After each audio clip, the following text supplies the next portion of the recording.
This is Writing Exercise 6 by Sean Lynch, and the first location I went to was Upper Bidwell Park. And I would say this was a perfect place to listen to my first podcast, All My Relations by Medica Wolberg and Adrienne Keene. And I thought this would be perfect because this was a longer podcast that I chose. And it's a pretty big park, and it was a perfect place to just go on a walk and listen to the podcast on some headphones. And this was a pretty good place to go to because the field was pretty long, as you can see. It was a big park, and there was a lot of activity that they had at this park. Like, I saw some people playing pickleball. They had a frisbee golf course across the whole area. They had a couple baseball fields and softball fields, and they had a few soccer fields, which some were bigger than some of the others. And they had a couple playgrounds too, which is pretty impressive, I would say.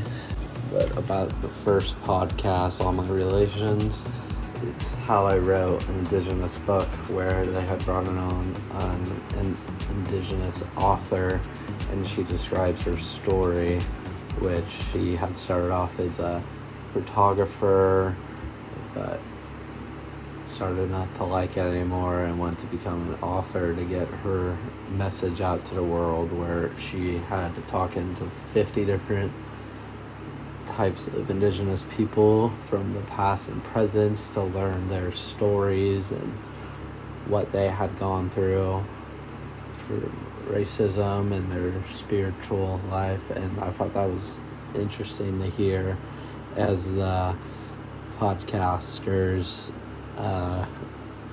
also wrote an Indigenous book, so it was interesting to see both sides of their story and what they had to do each.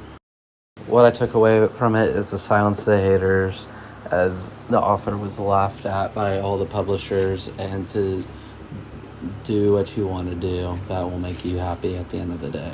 The second park I went to was Depot Park. It was a lot smaller than Bidwell Park, and there was a lot of shade, which I liked, so I want to get really sunburnt.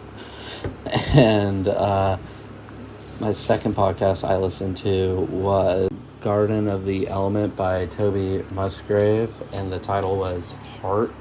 And he goes into, with his guest, that on how gardening can help with social interactions, as he gives plants to like neighbors, food, things like that. And I thought that was a really interesting way to take, as a world that is a lot more focused on social media, and they go into that describing we should be more social. And the question I had was how he learned all these lessons through gardening. And thank you for listening. Boom.